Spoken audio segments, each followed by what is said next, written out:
Hi guys, today we got a teardown video. I've got this wand here, not broken. Just gonna have a look because I've got quite a few questions about this. So I'll show you what it does.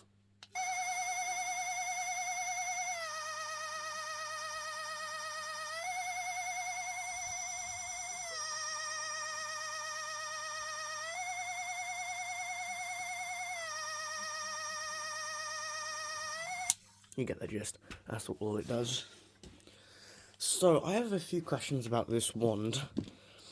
Firstly, if this LED is spinning, which you can see, how do they not get caught around this? Because obviously there's something in there spinning. How do the wires to the LEDs not get caught around the motor shafts and then rip off? So they're going to have some sort of mechanism in there to prevent that happening, which is going to be very, very interesting to see. And yeah, let's take a look at that, because that's going to be really cool to have a look at. Quite a lot of screws to get here, guys, so bear with me. We'll get through this nice and quick. You can have a look. Or feel free to jump forward a bit, because I'm going to be here a while. I'm doing these screws.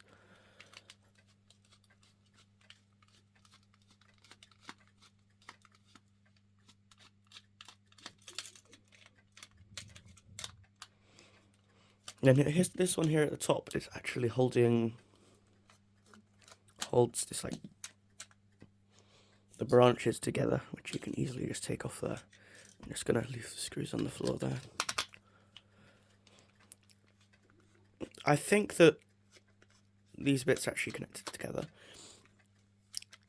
Oh, and also, guys, this takes 2 AAA batteries, which is surprisingly little. I would have thought it would take more for a motor, LED, and noise, but yeah. I guess you can't really fit more than that on this. It's just too small of a wand. Okay, got that off. Alright.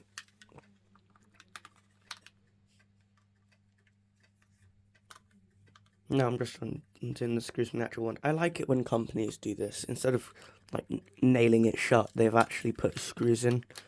This makes it so much more easy for me.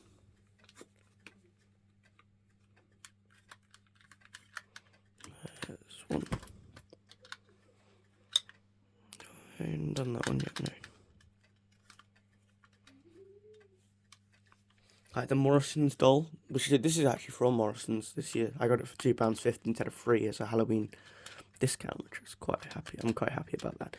But anyway, the Morrison's 3-foot doll, the gearbox for the head turn, at least on the 2024 model, and obviously 2025 model, it's nailed shut.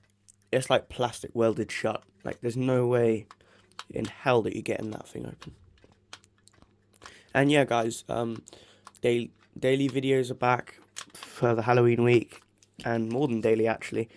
I'm going to do 2 videos a day. Anyway, let's get this opened up. Oh, I already see something. I don't want to open this up and destroy all the wiring, because I wouldn't have thought this would be a very well-wired item. I would have thought this would be like a China fake sort of thing, guys. Ooh, okay, we're in. Let's just put out top. There we are, we're in. That was easy.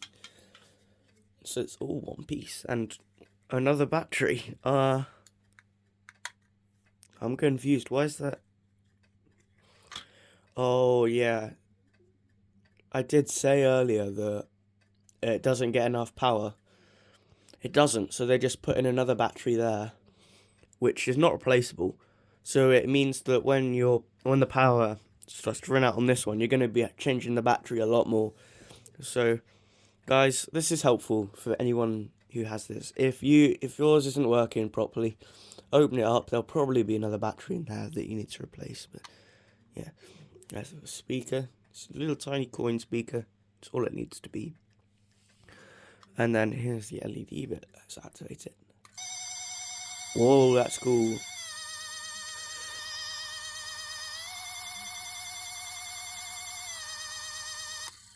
Wow, that's awesome. Oh, I just pushed the button out of place. Oops. that back in. There we go. So, how does this LEDs work? That is the question. Looks like there's a spring on here, guys. Okay, I see. Let me explain. So, you see that little solder joint, just like, let me get my screwdriver out so I can point more accurately. See that little solder joint right there? That is what's going to the LEDs, and there's another one on the other side, I would have thought. No, there's not. There'll probably be another connection point anyway, somewhere that I just can't see here, but there's a solder joint here. Yeah, I'll just take off the speaker. And then you can see there's a spring right there. You're probably wondering, how does this have anything to do with it? But the spring conducts.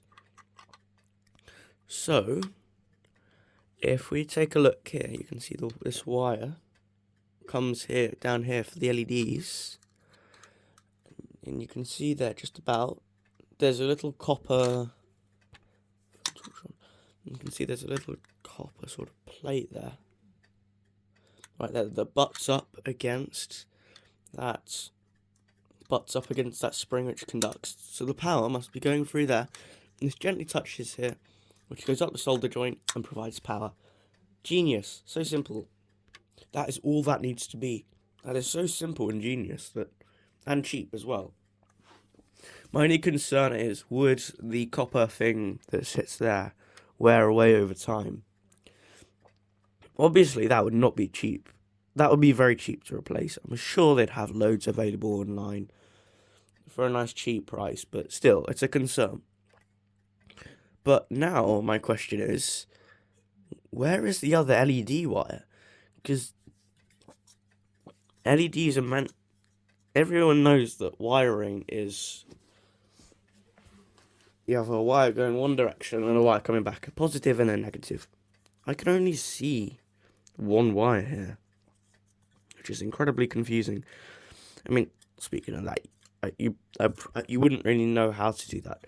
I wonder if it just comes back in the wire, on the same wire, but yeah, I suppose it could do. Right, so on the board, there's one LED cable here, literally one, yeah. Basic, very basic, guys. Have a look. You can see this. The LED wire just comes down here to this solder joint, so it receives the same amount of power as the motor, meaning they're very closely joined up. As for the sound card, I can't find it. I don't know where it is.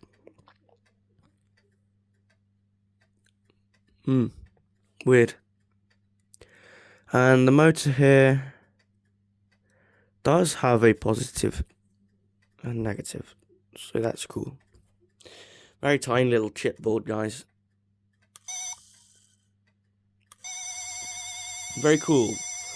But I wouldn't know how long that little mechanism would last. Seems fine though.